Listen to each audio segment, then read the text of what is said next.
Aloha, everybody. I absolutely love this segment. We have partnered with Shae Rains, who is a licensed therapist, and she comes onto our show monthly, the fourth Thursday of every month, right now, 7 p.m. EST, to talk with us about mental health and how that is important within our communities. Let me bring on our partner, my friend, my confidant, the woman who gives me some mental peace, or at least tries. We struggle together.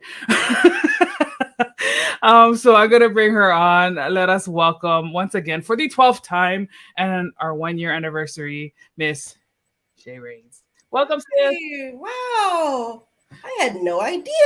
I know it's so crazy. I Wow. love it. How are you doing today? I'm doing all right. I am doing well. I have been looking forward to this episode. I had no idea that it was the 1 year episode. Right? I was just looking forward to talking to everybody. Yes. Wow. Yes. Happy anniversary, homie. Yes, Wow. happy anniversary to us. Happy anniversary to our community. Yes. Not everybody is willing to talk about mental health, and to do it so consistently and have a show that's dedicated to it. I'm really excited and proud to bring this resource to all of our friends and family. So thanks so much for helping us do that. It is my passion. Yes. Apparently it's my thing. It's my jam. It is your As thing. someone once said, or not said, but someone asked me the other day. They're like, "So therapy's your jam, huh?" I'm like, "Yeah, yes, that's my jam." Yes. So this month, I guess we've been doing this barely for a year, and it occurred to me when we were talking last month that I never really I've touched on it, but I've never really said, "Hey, since every time you take a breath is a great time for therapy, here's how you choose your therapist." Yes. Yes. And so I really wanted to have this conversation because apparently people are out here thinking it's a one size fits all, or Right. that it's some kind of a magic trick. It's Mhm. like, ta-da, mental health. Right. Right. And it is not. So actually, I think close to last year when I first started with you guys, I did a post inspired by one of my clients, explaining what therapy is and explaining how I see myself as a therapist. And I think we also talked about it then. I call myself, for all you anime fans out there, the full mental alchemist. Yes. Okay. So you give me all of the,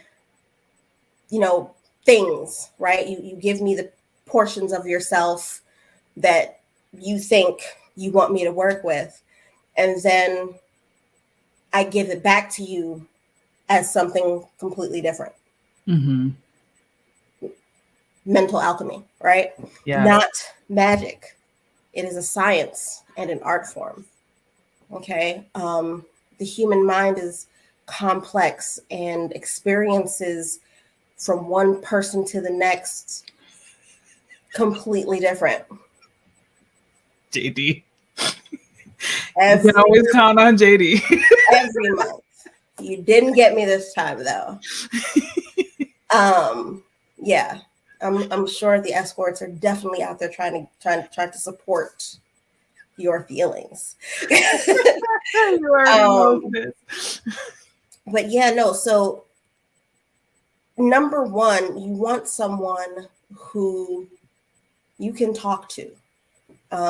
Like I said, it's not a one size fits all kind of a situation. The therapeutic alliance is fragile and important. And I'll tell you the same way how I tell all of my clients. You are not broken and I am not a fixer. There's nothing there for me to quote unquote fix. Okay. Like I said, you give me these different elements of yourself. You give me your memories. You give me fragments of feelings. And then I help you create what it is that you tell me you're looking for. Mm-hmm. And notice I'm saying I help you create what you tell me, right? I give you the tools so that you can turn this set of circumstances into what you are actually looking to work with. Okay. And that's how I see myself. Now, I can't say that all of us see ourselves in the same way. But in general, I would say I feel like I can speak with relative accuracy and certainty that none of us consider ourselves fixers. And we certainly don't consider ourselves magicians. So if you walk into your session expecting us to fix you or to make everything better, then you are going to be sorely disappointed. I shout out to everybody in my life who has told me about all of their therapeutic horror stories. Okay. Because that's another portion of where this talk comes from. Burnout is real. Okay. We get burnt out as therapists. And so I'm going to, of course, also apologize on behalf of some of my burnt out compadres. However, if your therapist is already burnt out, which you will be able to tell by their absolute lack of interest in whatever it is that you're saying. And you can tell, okay? That's not the therapist for you. And it's not necessarily that there's anything wrong with them or anything wrong with you. It's just that's not the one for you. It's like trying to buy a shoe that's 2 sizes too small or 5 sizes too big. Either way, you're not going to walk in them. So that's number one, right? You want someone who actually fits you, someone who's actually interested in your story, someone whose style actually matches what you are looking for, so to speak, or what you think you're looking for. I had past tense a client once upon a time who I started out with, and she said, yeah, I really want a therapist who has kids and has been married for a really long time. And I said, okay, I'm not the one for you. I've been legally married for quite a while, but I have no children. And so I told the supervisor, hey, we should probably find her someone else, someone who's going to match a little bit better. And at first they were like, okay, we'll look for someone else, but I guess they couldn't find her anyone else. And so she was like, okay, I guess I'll try her, right? We had 2 sessions. The first session, she barely said anything. The second session, she said a few things. And then after that, she stopped responding. A month later, she took another session. And then after that, she stopped responding.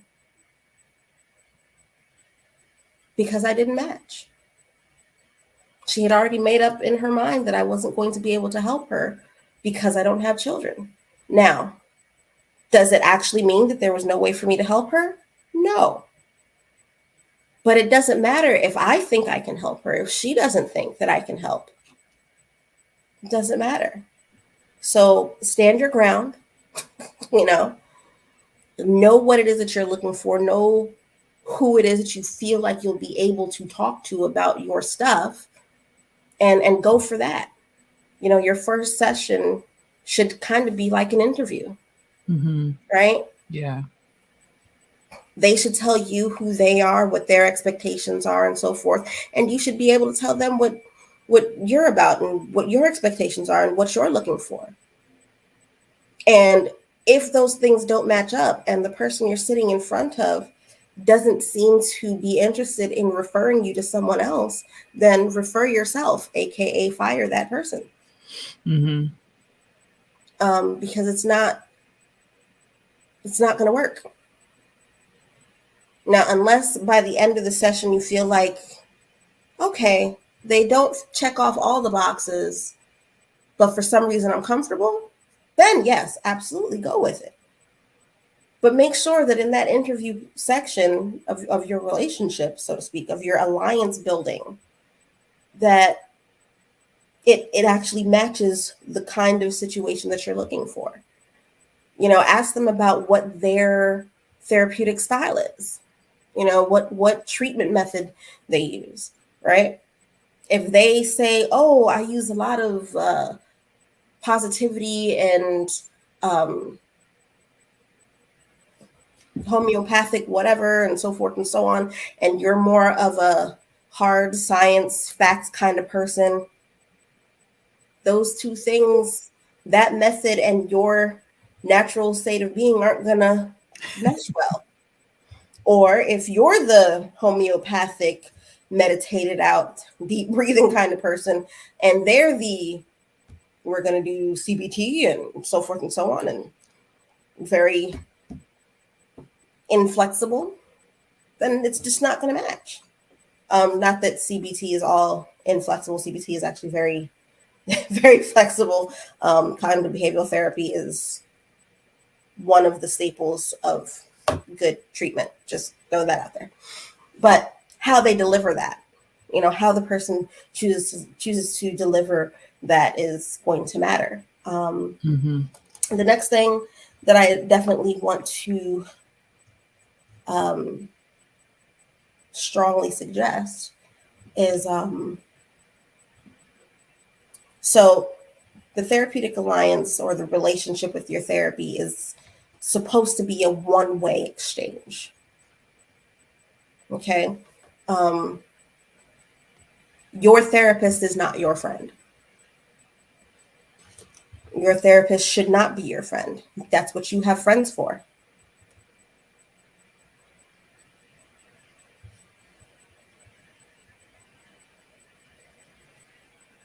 Okay. Yeah. Had to read that twice because the second part came on the same line. Listen, I'm sure that aliens are great, not people.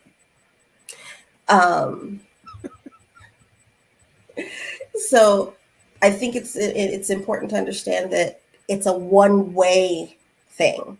So if your therapist seems to be taking your treatment personally, and I don't mean if they seem to care, because you probably want a therapist who actually cares about your mental health, right? But what I mean is you're sitting there and you are, or they are rather, oversharing, where the session seems to be more about their mental health than yours.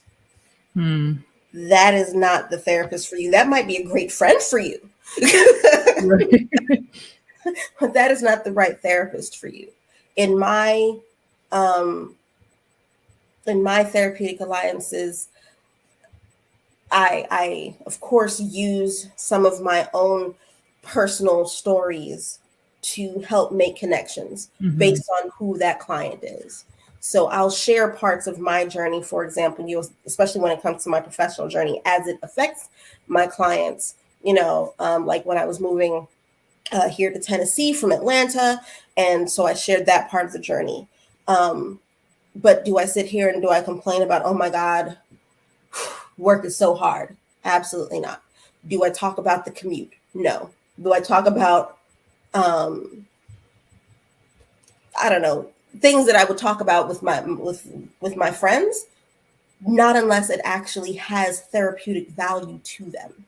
If I believe that sharing this particular story is going to matter to helping them visualize or conceptualize whatever it is that they're experiencing, then my life is irrelevant, because your time in session is your time. Yes, most therapists see therapists, and most therapists should see therapists. If your therapist does not at the very least have a colleague who they share with, to help them work through some of the things that happen, especially in session, you're going to deal with a therapist who gets burnt out a crap ton faster than those who do.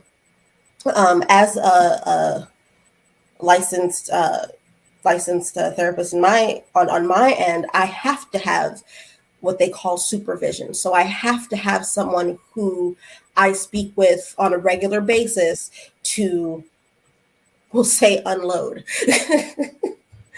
and to make sure that I confer with, and to make sure that I review some of my client load with, to make sure I'm not having transference issues, to make sure that whatever method I'm using, or not even necessarily to make sure, but to keep me on track with my own professional goals or my own treatment style, or introducing me to maybe other ways to provide the service. At the very least, it is a good idea for your therapist to have someone who they talk to, even if they're not necessarily actively seeing a therapist, which most of us are. Even if they're not, yes, the answer is definitely yes. Which brings us back to the Therapeutic Alliance being a one-way street, because your therapist should not be using you for their therapy. Okay. Although, like, I fully admit to my clients, I want to say 2 weeks ago, that my providing therapy is extremely rewarding for me. It is technically a part of my healing process, being able to help other people. Absolutely. And the reason why I disclosed that is because I was explaining that, by and large, most human beings, actually, let me not even lie, all human beings are largely self-absorbed and selfish. We generally don't do anything unless there's some benefit in it for ourselves. So I disclose, even in this service, even in my providing the service, I too am selfish, because I get stuff out of being in this industry. Immediate gratification. I have no need for drugs or intoxicants, because my high comes from helping people. Kind of a benefit like that. So just since we're asking and answering questions, any other questions there, JD? I see you trying to catch me. Keep going.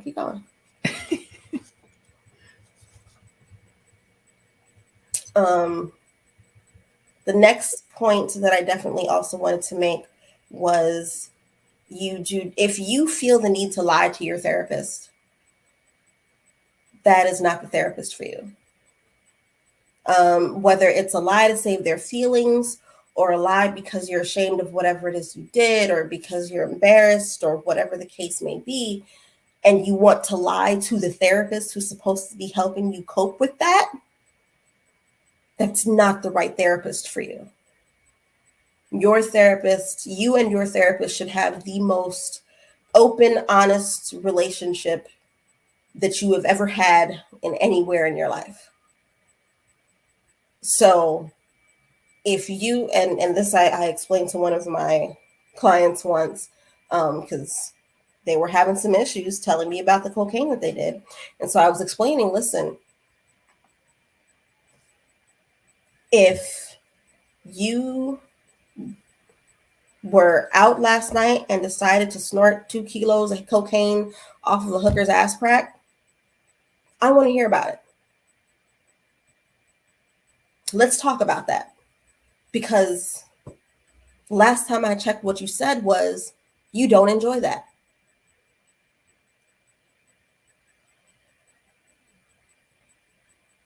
Yes. Yes, you should. Unless it's the truth. But you should also know that more often than not, if your therapist is good at what they do, they know you're lying.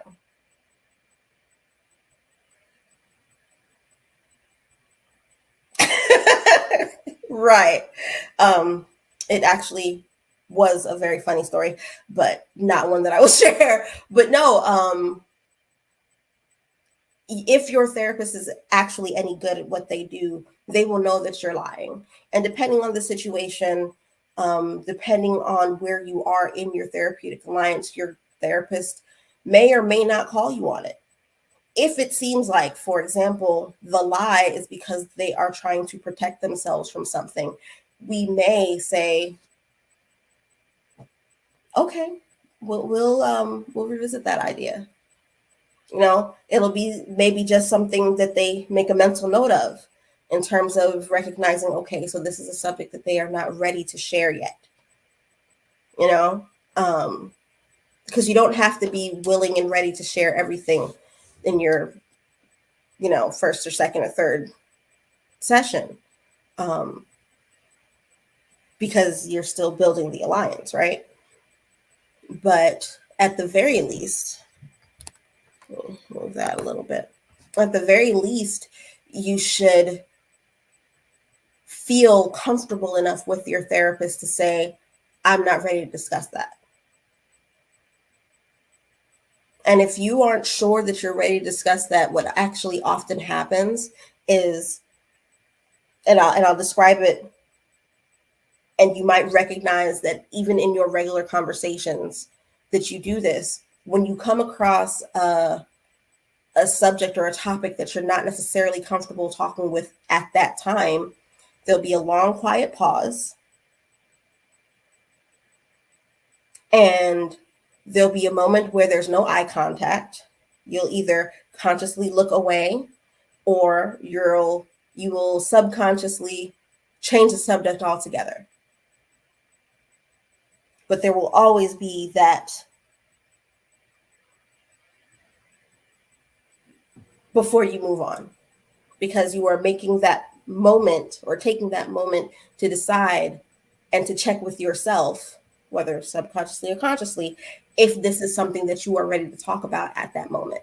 That's pretty much every time I get to a subject that they're not ready for, there's that pause and breaking eye contact. Whether we're in person or we're on Zoom, that is how it goes. Pause, breaking eye contact. Or sometimes magically, oh, I dropped my phone. We're on Zoom.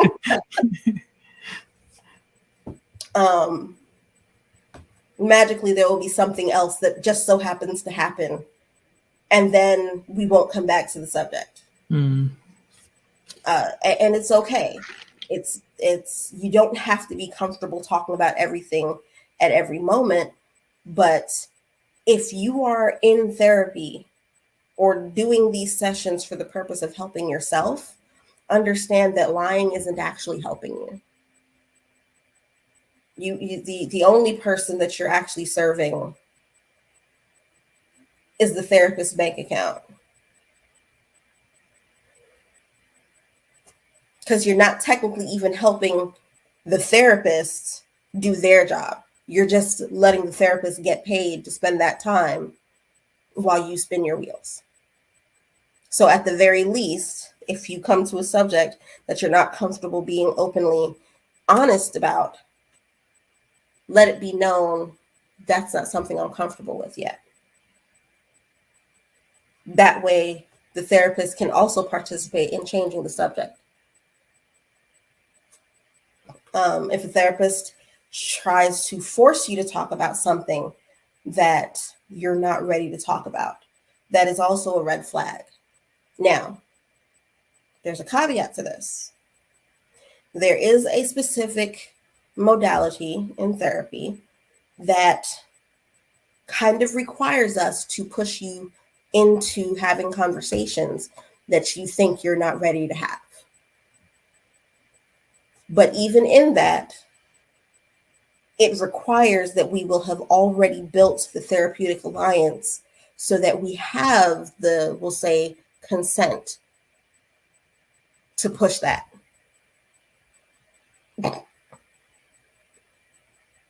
If your mom is a therapist, that's a whole different situation.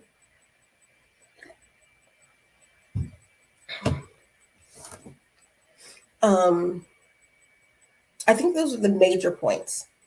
Don't lie to your therapist.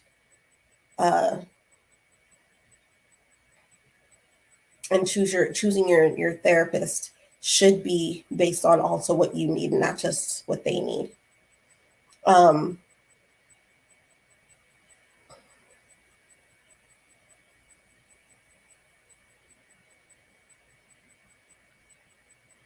There's a timer. Sorry. I was looking at the screen like, where's my timer? Okay. We'll talk pretty consistently for a good 30 minutes. Yeah, I hear some kind of ticking. I'm like, is there something going on? No, those are all really good points. Especially, because at least I feel that in order to be open with someone, you have to trust them. And like a therapist, as you mentioned, is like someone who you have to be not just honest with them, but you have to be honest with yourself too, right? And so I think that's probably why a lot of people don't seek out therapy, in that, like, I mean, let's be honest, there's probably people who are close to you in your life that you're not telling them everything about it, like you're just not. You selectively, you tell pieces of yourself to different people, based on the level of safety that you feel on that certain topic. But there is probably no one person that you say everything to. And it requires you to feel vulnerable, put yourself in like this weird position, where it can be easy to feel judged. I mean, maybe if your therapist is judging you, again, it's not the right one for you, right? Because they're supposed to be helping you to get through those things. But I can see, that kind of trust factor being a huge obstacle for folks who, up to this point have not sought out therapy. What would you say to like people, like, to help them overcome that? Did you wake up this morning? No. Go back to the mantra.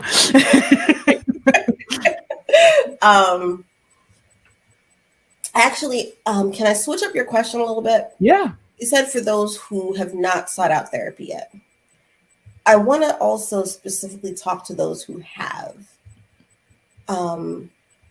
I've spoken to so many different people, like I said, who've had really horrible experiences with therapists. Mm-hmm. And that's horrible experiences with therapists as adults and horrible experiences with therapists as children.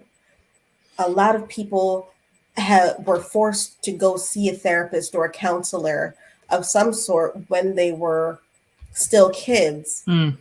And because that particular adult did not create or foster a safe environment, they were never comfortable actually discussing that. Because they were forced into the therapeutic situation, they never actually got to allow themselves to feel comfortable in it, especially depending on what age you are. When you're a teenager, that is the time. Like, if ever there is a time where you're going to be rebellious and unwilling to whatever, between the ages of 12 and 25, between the ages of 12 and 25, I know that's a huge gap, but yeah, between the ages of 12 and 25, those are the ages where you are just like, I'm not doing what you tell me to do. Defiance is a part of that. And so if you are being forced or feel like you're being forced to do something, the experience isn't going to help you until you feel like you're actually making that choice yourself. So even in that case, it's not necessarily that you had the wrong therapist. It's that it was the wrong time. Right. Okay. So to the original question of, to those who haven't yet, it's okay, because maybe it's not time yet. Granted, if you woke up this morning, it's a great time for therapy. That's right. But therapy really only works when you're ready. Right. And if you're not ready, you're definitely not going to go seeking it yourself. Mm-hmm. It's going to be because somebody is pushing you, somebody is bothering you, somebody is saying you really need a therapist too many times. It's like, okay, fine, I'm going to go see this therapist. And then you walk into the therapist's room or office and just be like, they're telling me I need therapy. And then you're going to sit there with your arms folded, like, so do the therapy thing. Yep. And I'm going to look at you like, okay.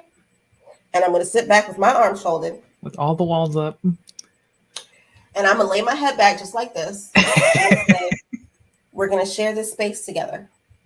And you're going to be mad because you'll be paying me to just share space. Right. And I'll be all right with it because you're not ready.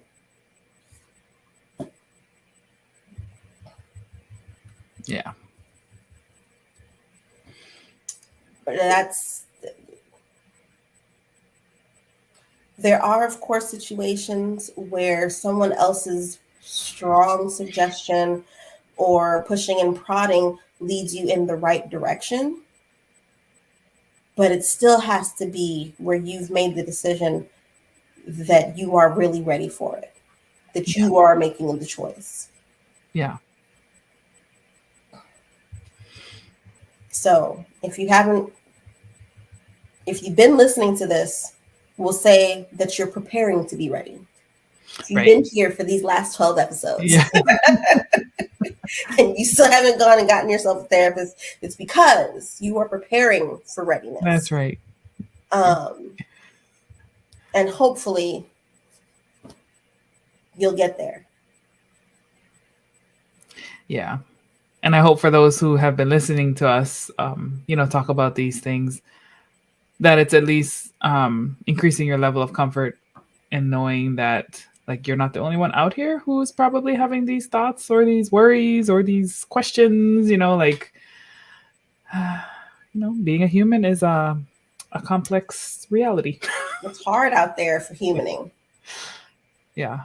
Humaning is harder than adulting, and adulting is hard and unpleasant. Mm-hmm. Yes. Just speaking as an adult, it's hard out there. Yeah. But if you have a therapist, you'll have someone to lighten some of that load.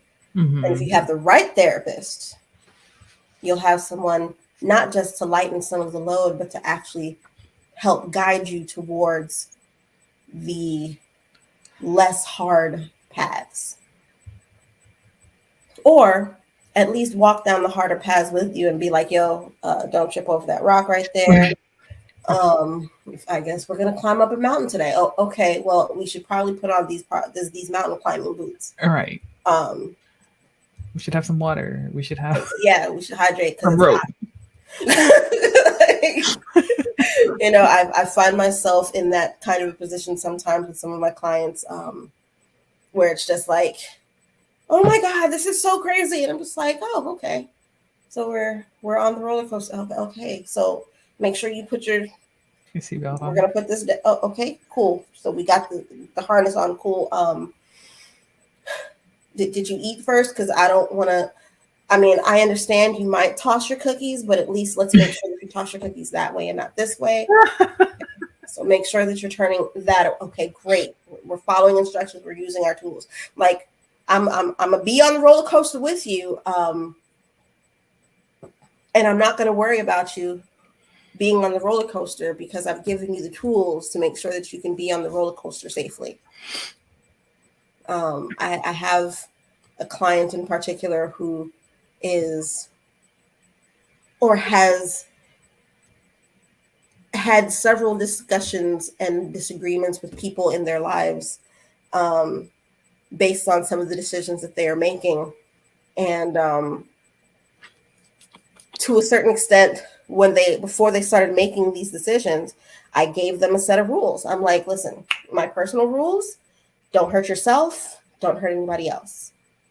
If you choose to do something that hurts yourself or someone else, then make sure you can live with the consequences. Mm. And so they did things, but they followed technically, especially that last rule of making sure they could live with the consequences. Right. And that's really kind of the rules for all of life, by the way, because we have to make decisions, and we don't necessarily know where those decisions are going to lead us. I mean, unless we're talking about, I don't know, a bullet to the brain, we kind of have an idea of where that's going. Right. Jumping off a cliff, we kind of have an idea of where that's going. But should I take this road or that road? Especially when we're talking about the proverbial life roads, where technically speaking, we don't actually have a roadmap. We have no idea what this decision might actually impact, or what not making the decision might actually impact. And so sometimes we have to make decisions that may hurt someone else or may hurt ourselves in order to make sure that we're on the right path in the first place. But the objective is make sure I can live with the consequences of these decisions. If you decide to play Russian roulette, the likelihood is you're not going to literally live with those consequences, which is why that's the rule. Make sure you can live with the consequences. Yeah. If you are going to die at the end of that, that's not a decision you really should be making, because you won't be able to live with the consequences. You'd be dying with the consequences, or dying is the consequence. That goes against the rule. But that's just how I manage my clients, right? Because I know that some clients, they got to climb the mountain in 99-degree weather. So my job is to be there and say, hey, we should probably hydrate. I'm a hydrate. I have this extra bottle for you. If you don't want to hydrate, that's on you. Okay, you're choosing not to hydrate. Cool. I guess I'm going to stay down here then so I can catch you when you pass out. Right. Okay, you passed out. Would you like to hydrate now? Right. That's how this works. My thing is not to tell you what to do. And really, that is no therapist's job. Our job is not to tell you what to do or not to give you the instruction manual. Our job is to be there while you are traveling through your journey, hopefully assisting and providing tools to make that journey a little bit less perilous.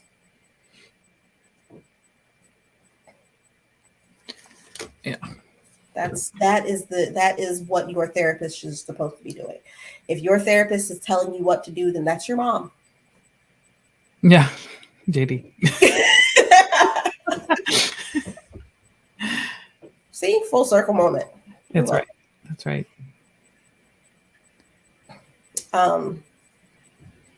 Yeah, that's your therapist is not the one to give you the instruction manual. They're supposed to just be helping you read whatever instruction manual you already have is. Maybe reinterpret it for you if it's, like one of those IKEA ones. Yeah. Like, this picture looks like a wrench. Here, let me help you with this wrench. Yes. Oh, it's not a wrench, it's a screwdriver.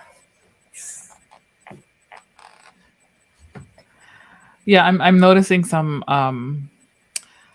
interesting parallels in terms of, like, it's not the therapist's job to do the work, it's your job, and they just provide the tools. I see a lot of that common struggles in coaching and mentoring, and a lot of those things. Like, people walk into situations and expect, like you said, someone to press the magic button. And while we all wish there was a magic button, there really isn't one. And it requires work to, really address those problems. And I think that's why, in the age of technology, it also makes certain things simple so that you forget that, like, real progress is made with hard work and effort, and sometimes repeated effort until we learn certain lessons. And if we haven't learned it all the way, then we got to learn it again.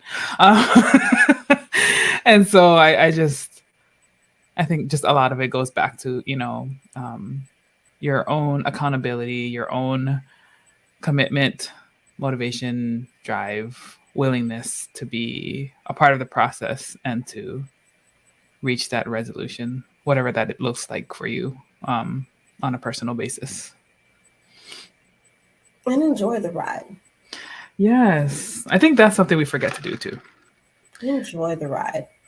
You know, it's one of those things that we are not often even, I guess, led to believe is a thing that we're allowed to do. But even in those crazy, scary moments, I like to remind people horror films are a thing. Haunted houses, not of the actual literal thing, but those things that they put up during, especially during Halloween and such, those are a thing. Because being afraid or being in positions to be scared is a thing that is, to a certain extent, for human beings, enjoyable.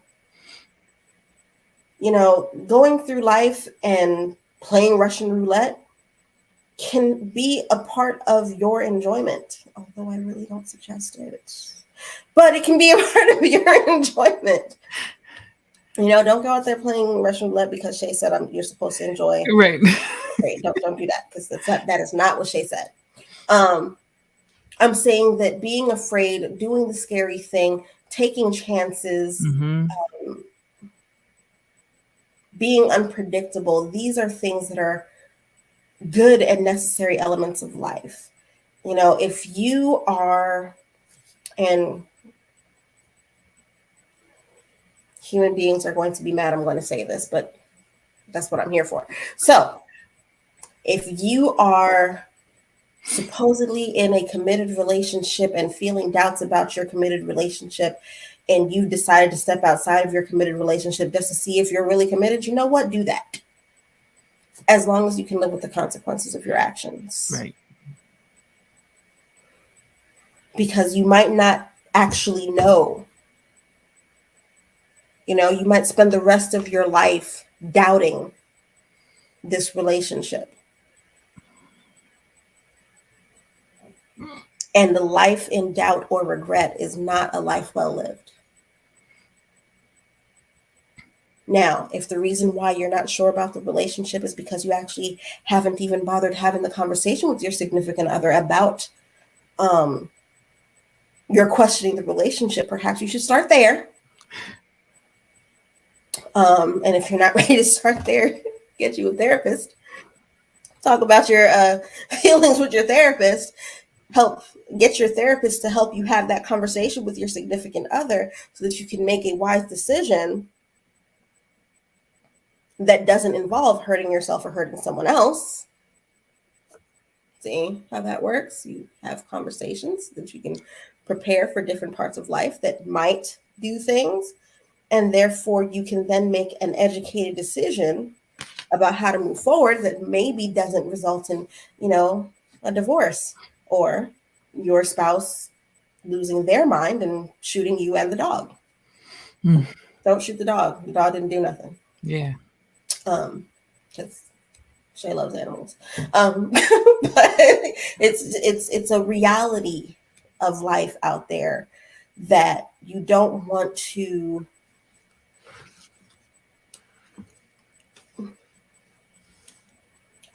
fail yourself for fear of failing.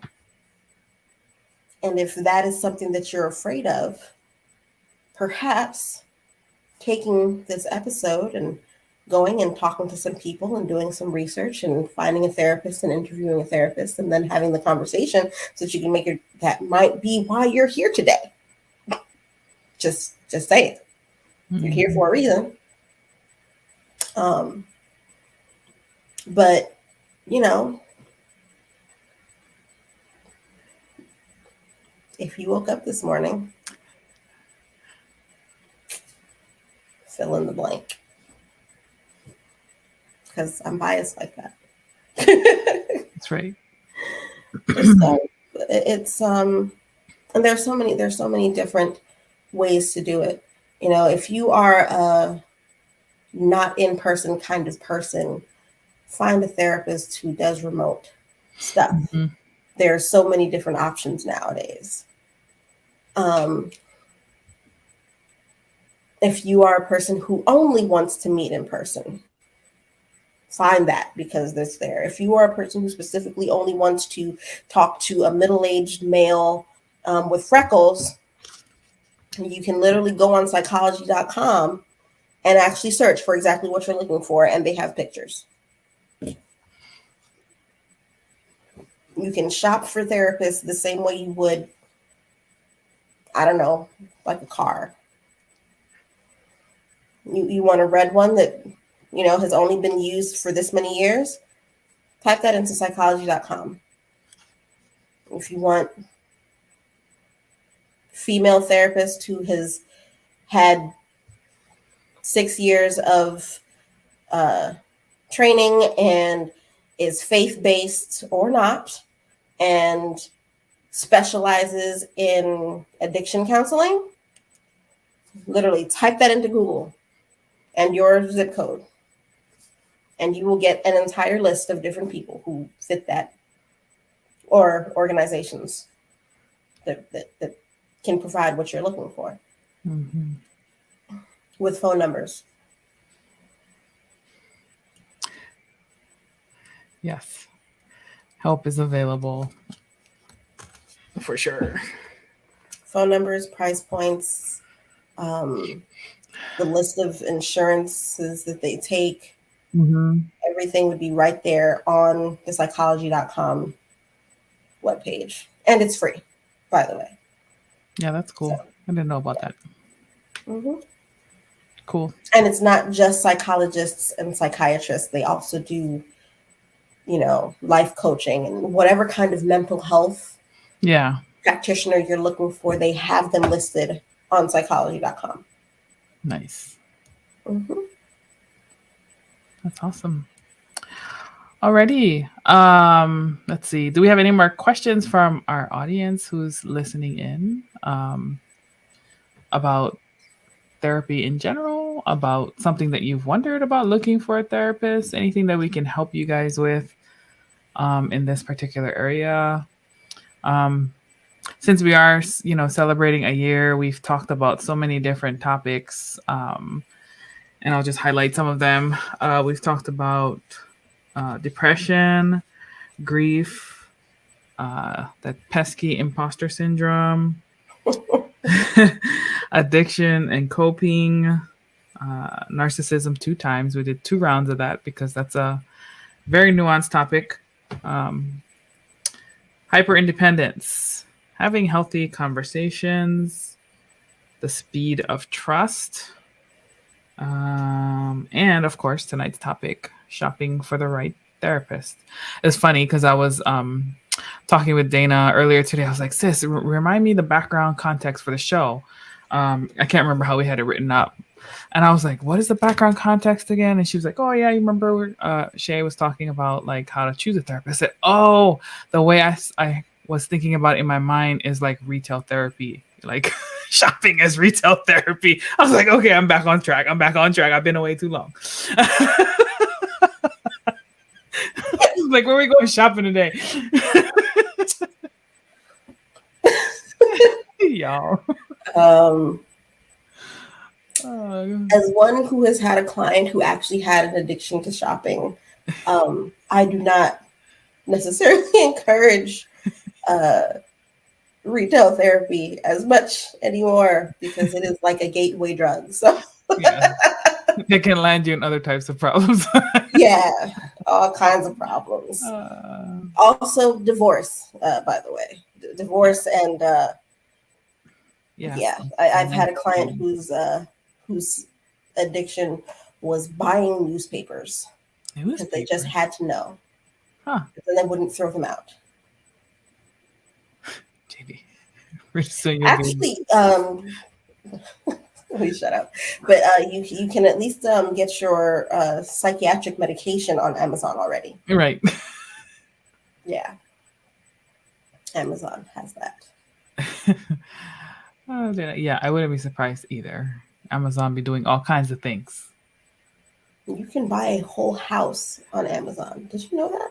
I did not know that, but it doesn't surprise me. Amazon has actual real estate listings. Now, at some point, I feel like, how are you going to deliver that? Yeah.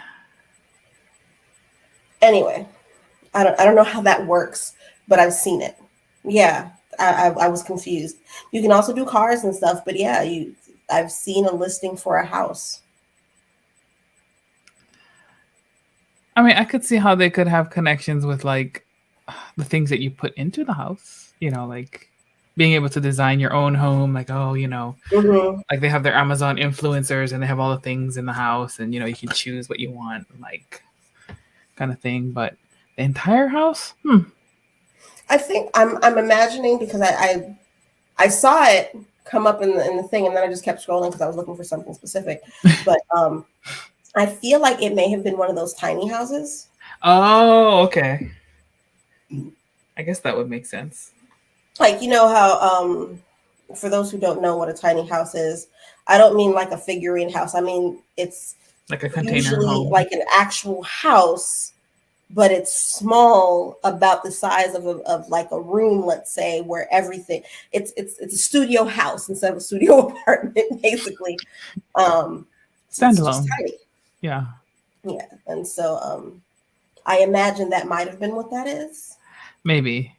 Yeah, I do like the idea of the container homes. I've seen some really fancy things that they've made out of containers. It's pretty awesome. Mm-hmm. So I can buy an entire house, but they're telling me they're out of Clorox wipes. Yes. It's called supply and demand, JD. Yep. Very few people, I guess, are looking for houses on Amazon, but the Clorox wipes, man. Yes. Must have your wipes. I really could have used some Also, wipes. monkeypox is a thing. Yes. And be careful out there with what you're touching. Wash your hands and be clean. Gosh. Yes. In case you're not afraid, like I am afraid of monkeypox, one of the side effects of monkeypox is extreme. What did the doctor call it? Extreme rectal discomfort. Oh my. Yeah, no, thank you. Then you really need some Clorox wipes. I could have used some on the flight back. I had left them at my mom's house. I was like, dang it. I need my wipes. Yeah. I travel with Lysol. Yes, I was just like, we're out here advertising for Clorox Lysol. Listen. Some kind of cleaning wipes. I don't care what the brand whatever is. it is, whether it's a wipe or a spray or something, monkeypox. Serious. Yeah. Extreme rectal discomfort. Yeah, I'll pass on all of that. Yes. Alrighty. Well, once again, we have come up to the 8:00 hour in like record time. It always goes by so quickly because we have such entertaining conversations here on the show. Thank you, JD, for always, putting in your comic relief. Always trying to catch me off guard. Exactly, JD. That's what I was saying. Rectal discomfort, yes. You're going to need some Clorox wipes. Mm-hmm. Fix it with Clorox. I wouldn't recommend applying it directly to the skin. I would. Because then you'll have extreme rectal irritation. Yes. Which will last for much longer. Yes. JD. Thanks, JD. Yes. You keep it interesting. We just never know where we're going to end our show. It just really depends on what's going to be happening in the comments and in the texts. But yes, I really do want to once again celebrate the fact that we have made it an entire year here on the Moana Nui podcast and our special Rain Talk show. We are looking forward to continuing this. For those who are listening and do you have people that need therapy or want to just hear our discussions, please share it with them. As always, we also welcome topics. Like if there are things that you guys want to explore a little bit more, delve deeper into, even if it's a topic that we've already talked about, each of the topics that we've covered, like I feel like you can only scratch the surface in an hour. But if there are more particular parts of it that you want us to include in a future show, please let us know in the comments, and you can always send us an email at moananuipodcast@gmail.com. We do want to keep the show valuable, enlightening, and relevant for the things that are happening in our communities, and to help you all be more productive and safe and healthy human beings. Let's see. I feel like I should also mention, just for the sake of, if you want us, or if you have a subject that you want us to talk about, 95% of what I say is completely unrehearsed and off the cuff. And so you will pretty much never hear me say the same thing in the same way twice. It's true. So, yeah. Other than if you have woken up today. You woke up today. It's a good time. Great day for therapy. Yes. That, and of course, make sure that your 50% of every interaction is a positive. Yes, that one. Do But I feel like those two things can never be oversaid. Yes, but other than that, when it comes to actually talking about the topics, it comes off the top of my head. And then if you were to be like, say that over again, I'm just like, what did I say? Right. I forgot what I said already.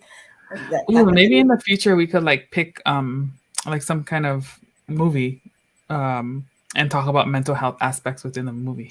Oh, I would love that. Listen, there are some shows that I specifically watch just because these people are insane and they are the personification of this diagnosis or that diagnosis. Right. Yeah, maybe that could be, we can talk about that and figure it out. Alrighty. Sounds good. Well, thank you everybody for tuning in. Thank you, Shae, for once again being with us. Shout out to Dana, who is in the comments, and she is representing the podcast, Moana Nui podcast, at the Urban Nerd Expo. Hopefully I got that right. I know it's a 3-word thing. Correct me, sis, if you're still there. In Alabama this weekend. So if you are in that market, go on, head down to that con. I think it's a new one because I haven't heard it before. In Mobile, Alabama, I believe. And so Dana and a couple other folks are representing for the podcast. Of course, she will be in cosplay. Go out and support these cons. Be safe. Bring your Clorox wipes. Bring your mask because they're probably still upholding that mandate. And just be, mindful of the people around you, but have fun. Have fun. Mental health. Having fun is a big part of that. Let's see. Or the movies that we look at the therapist. Oh, okay. Urban Nerd Con. Okay, see, I knew I wasn't that far off. JD, I keep forgetting people live in Alabama. Go Bama, Roll Tide. Yes. So sports references. So much. I just feel like mental health can be applied in so many different ways. Montgomery, Alabama. I saw on psychology.com, I saw a therapist who specifically does their practice through D&D. Oh. Yeah. I was like, yes, nerd life. Right. Yes. Also, I have provided therapy while playing a couple different games, one of which for some reason I can't remember the name of, and Fortnite, because I was being punished for something I didn't in a past life. Yes. No offense to all y'all out there who actually enjoy Fortnite. It's just not for me. It was punishment. I tried though. Yes, but you got to go where the peeps are, some people won't come to a podcast to listen, right? But they'll damn sure go play a game though. So. Yep. That's awesome. Alrighty. Well, to Dana and folks, stay safe. Enjoy the show. Guys, come back and join us at 8:30 p.m. in about a half an hour. I'm going to be on with Greg Burnham to talk about his new Kickstarter, his children's book, Swim Kelly Swim, which has some very interesting historical context. In addition to it being a fun story, but I'm going to be talking about some statistics and why we find that so many Black people do not swim, and why that is, and how we can overcome those myths, I will say. And we'll also be talking about like the state of children's book and the accessibility for BIPOC stories. I was doing some research on statistics in terms of like representation and just how much percentage of books published each year address BIPOC children. Newsflash, not newsflash. It's not a whole lot. So we'll be talking about that too and discussing a couple children's book authors that I have discovered and really enjoyed their stories. Getting massage while talking out. Massage while talking out. Ooh, massage. I like it. Massage therapy. Okay, I'm down with that. I was told the reason is the movie Jaws. That's why, not because of the idea. I was laughing at his response to why Black people don't swim. That cracked me up. Yes. Jaws get a bad rap too. Sharks get a bad rap too. I'm gonna just put that out there. Sharks do not like how humans taste. That's why most of the time all they do is take the one bite. That's right. And they're like, ooh, get out of here. But yeah, so come back at 8:30. It's gonna be a fun discussion. I'm looking forward to it. Greg and I always have great conversations, and we're gonna have another children's author, Kezia, joining us to talk about her book, which is Close and Away. And I'll say the story had me in tears, and it caught me by surprise because the title does not give away the content. So come and join us for that conversation at 8:30 p.m. With that said, be sure to follow Rain on her social media, Rain O Change, on all the platforms. And if you have not yet followed or shared our podcast, please do that now. Click share, click like. You can find the Moana Nui podcast. And comment. That's right, comment. You can find us on YouTube, Twitch, of course, Facebook, and then on all of podcast platforms. Your favorite one, pick it, and we should be there. But thank you guys for tuning in, for being a part of our community. And Dana says, Jaws is the reason for me. Jaws scared my mom, and she never would let me in the water, ocean, or lake after that. Yes. And also, I just want to say punctuation is really important, because that statement, I taste delicious, Shae, could be taken several different ways, depending on where you put the comma. And I'm going to leave it at that. Punctuation. Dun, dun, dun, dun, dun, dun, dun, dun, dun, dun. All right, y'all. We'll see you guys next time. Take care and have a good one.